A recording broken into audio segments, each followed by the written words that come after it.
साल 2024 लोकसभा चुनाव में बीजेपी और एनडीए को टक्कर देने के लिए विपक्षी एकता के नए गठबंधन की नींव पड़ चुकी है। 18 जुलाई को बेंगलुरु में 26 राजनीतिक दलों ने अपने नए गठबंधन का नाम इंडिया रखा। इंडिया से मतलब Indian national development inclusive alliance. इसके साथ ही इन दलों ने 2024 के लिए नए सियासी समीकरणों पर काम करना शुरू कर दिया।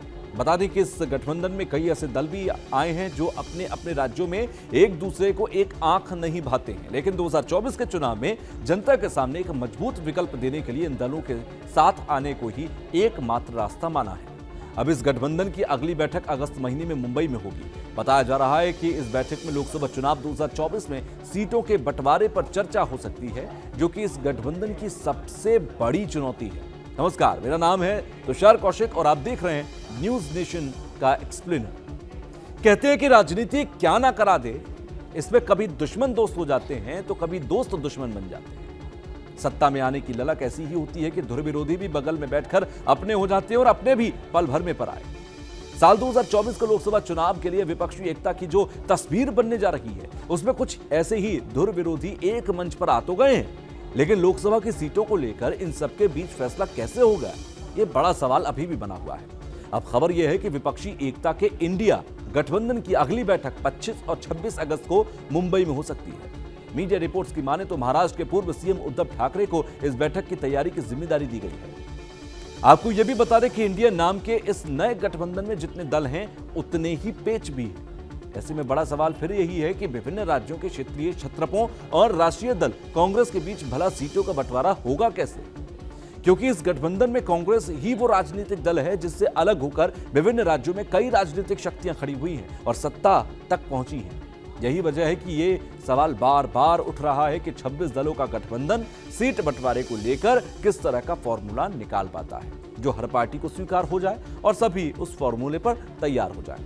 जानकारों की माने तो विपक्षी गठबंधन का मेन फोकस उन 6 राज्यों पर सबसे ज्यादा है जहां पर बीजेपी को मजबूती से घेरा जा सकता है और वहां उसे बड़ा नुकसान पहुंचाया भी जा सकता है। इन 6 राज्यों में लोकसभा की कुल सीटें 230 हैं। यही वजह है कि इन्हें लेकर सियासी समीकरण बैठाने की जुगत ही विपक्षी एकता के लिए 2024 की राह आसान कर देगी। चलिए अब आपको बताते हैं कि ये 6 राज्य कौन कौन से हैं। ये राज्य हैं यूपी, बिहार, पश्चिम बंगाल, दिल्ली, पंजाब और महाराष्ट्र। अब सीटों की संख्या की बात करें तो यूपी में 80, महाराष्ट्र में 48, पश्चिम बंगाल में 42, बिहार में 40, पंजाब में 13 और दिल्ली में 7 सीटें।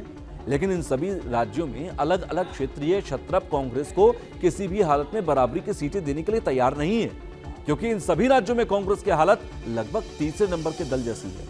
अब आपको समझाते हैं कि इन 6 राज्यों के अलग अलग दलों का वर्तमान राजनीतिक कद कितना है। उत्तर प्रदेश की सबसे पहले मैं बात करता हूं। सबसे ज्यादा लोकसभा सीटों वाले राज्य उत्तर प्रदेश की बात करते हैं। साल 2019 के लोकसभा चुनावों में यूपी में समाजवादी पार्टी ने बीएसपी के साथ गठबंधन किया था और पार्टी ने 37 सीटों पर अपने उम्मीदवार उतारे थे, लेकिन मात्र 5 सीट उसे जीत मिली, 5 सीटों पर, जबकि उसके गठबंधन वाली बीएसपी 10 सीटों पर बाजी मार गई। यूपी की 31 सीटें ऐसी थी जिन पर सपा दूसरे नंबर पर रही, वहीं मात्र 1 सीट ऐसी थी जिस पर समाजवादी पार्टी का प्रत्याशी तीसरे स्थान पर आया था। अब बात कांग्रेस की अगर करें तो साल 2019 लोकसभा चुनाव में यूपी में कांग्रेस ने 67 सीटों पर उम्मीदवार मैदान में उतारे थे। उसके खाते में केवल 1 सीट गई थी, वो भी रायबरेली की। इस सीट से सोनिया गांधी जीती थी, जबकि यूपी की 3 सीटों पर कांग्रेस दूसरे और 58 सीटों पर तीसरे स्थान पर रही थी। इस वक्त विपक्षी गठबंधन में शामिल होने वाले राष्ट्रीय लोक दल ने भी 3 सीटों पर उम्मीदवार उतारे थे, लेकिन तीनों ही सीटों पर पार्टी के उम्मीदवार तीसरे स्थान पर रहे थे। अब आप आंकड़ों से समझ सकते हैं कि जिस कांग्रेस की स्थिति यूपी में चौथे नंबर की पार्टी वाली है, उसे भला समाजवादी पार्टी बराबर सीटें कैसे दे सकती है। जानकारों की माने तो सपा साफ संदेश दे चुकी है कि गठबंधन की स्थिति में यूपी के अंदर नेतृत्व उसी का होगा। ऐसे में अगर हम यूपी में विधानसभा की स्थिति को देखें तो समाजवादी पार्टी राज्य में 111 सीटों के साथ मुख्य विपक्षी पार्टी है। वहीं 33 सीटों पर उम्मीदवार उतारने वाली आरएलडी के खाते में 8 विधायक हैं, जबकि 399 प्रत्याशी मैदान में उतरने वाली कांग्रेस के खाते में मात्र 2 विधायक। ऐसे में बड़ा सवाल फिर यही है कि सपा कांग्रेस को बराबर सीटें देने के लिए क्या तैयार भी होगी, और अगर होगी तो यूपी की 80 सीटों का तीनों दल में बंटवारा कैसे होगा। अब बात करते हैं बिहार की। बात बिहार की करेंगे। साल 2019 में हुए लोकसभा चुनाव में नीतीश कुमार की पार्टी जनता दल यूनाइटेड यानी कि जेडीयू ने बीजेपी के साथ गठबंधन किया और गठबंधन कर चुनावी ताल ठोकी। राज्य में 40 लोकसभा सीटों में से जेडीयू ने 17 सीटों पर उम्मीदवार उतारे।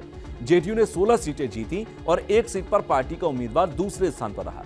वहीं दूसरी तरफ कांग्रेस पार्टी लालू यादव की आरजेडी, उपेंद्र कुशवाहा की आरएलएसपी, जीतन राम मांझी की हम पार्टी, ये सब महागठबंधन के बैनर तले चुनाव में थी। कांग्रेस ने 9 सीटों पर उम्मीदवार उतारे थे, जिनमें से एक सीट पर उसे जीत मिली। 8 सीटों पर कांग्रेस के उम्मीदवार दूसरे स्थान पर रहे। महागठबंधन के सबसे बड़े दल आरजेडी ने 19 सीटों पर चुनाव लड़ा था, जिसमें से 18 सीटों पर पार्टी दूसरे और एक सीट पर तीसरे स्थान पर रही थी, लेकिन आरजेडी का स्कोर 0 रहा था। इसके बाद साल 2020 में हुए बिहार विधानसभा चुनाव में आरजेडी का प्रदर्शन जेडीयू की तुलना में कहीं बेहतर रहा। यह चुनाव भी जेडीयू ने बीजेपी के साथ मिलकर लड़ा था और आरजेडी ने कांग्रेस लेफ्ट के साथ, लेकिन बाद में जेडीयू ने बीजेपी से गठबंधन समाप्त कर आरजेडी और कांग्रेस गठबंधन के साथ मिलकर सरकार बना ली।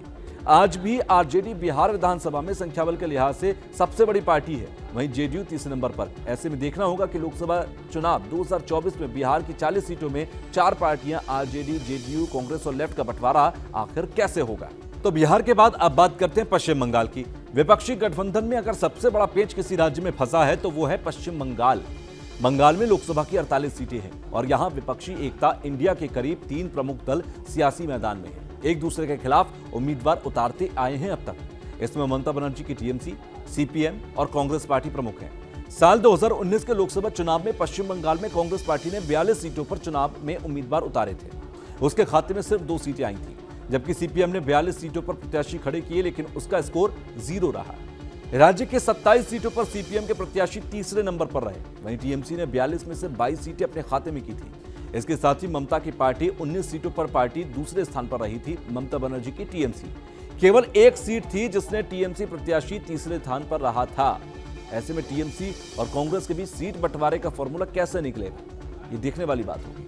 आपको बता दें कि कर्नाटक में कांग्रेस की जीत के बाद ममता बनर्जी ने कहा था कि जहां जो पार्टी मजबूत है वो वहां बीजेपी से मुकाबला करे, हम समर्थन करेंगे, लेकिन कांग्रेस को भी हमें बंगाल में समर्थन करना होगा। दरअसल बंगाल में समस्या कांग्रेस टीएमसी के बीच उतनी नहीं है जितनी लेफ्ट और टीएमसी के बीच में है। असली पेच लेफ्ट और टीएमसी के बीच ही फंसा है। बेंगलुरु की बैठक के बाद लेफ्ट पार्टियों ने साफ कर दिया था कि बंगाल में उनकी ममता की पार्टी के साथ गठबंधन संभव नहीं। ऐसे में पश्चिम बंगाल में गठबंधन का आकार क्या रहेगा, क्या विपक्षी दल लेफ्ट पार्टी को मना पाएंगे या नहीं, या मना भी लेंगे तो टीएमसी और लेफ्ट के कार्यकर्ता एक दूसरे के साथ किस तरह सामंजस्य बैठा पाएंगे, ये भी बड़ा सवाल है इस इंडिया गठबंधन के सामने जो बड़े लेवल पर बना हुआ है। अब बात करते हैं महाराष्ट्र की। अब आपको लेकर चलते हैं महाराष्ट्र में पिछला लोकसभा चुनाव कांग्रेस और शरद पवार की एनसीपी ने साथ मिलकर लड़ा था। कांग्रेस ने 25 सीटों पर उस वक्त उम्मीदवार उतारे थे। कांग्रेस को एक सीट पर जीत भी मिली थी, जबकि पार्टी 21 सीटों पर दूसरे और 2 सीटों पर तीसरे स्थान पर रही थी। वहीं दूसरी तरफ एनसीपी ने अपने कोटे की 19 में से 4 सीटें जीती और 15 सीटों पर पार्टी दूसरे स्थान पर रही। अब इस बार गठबंधन में शिवसेना यूबीटी भी है। संयुक्त शिवसेना ने 2019 में 23 सीटों पर उम्मीदवार उतारे थे और 18 सीटें जीती थी। 5 सीटों पर पार्टी के उम्मीदवार दूसरे स्थान पर रहे थे। लोकसभा चुनाव में प्रदर्शन के आधार पर शिवसेना और एनसीपी का दावा मजबूत दिखता है, लेकिन आज दोनों ही दिल टूट चुके हैं। बदली परिस्थितियों में कांग्रेस ड्राइविंग सीट पर नजर आ रही है। ऐसे में तीनों दलों के बीच सीट बंटवारे की राह यहां भी आसान नहीं दिखती है।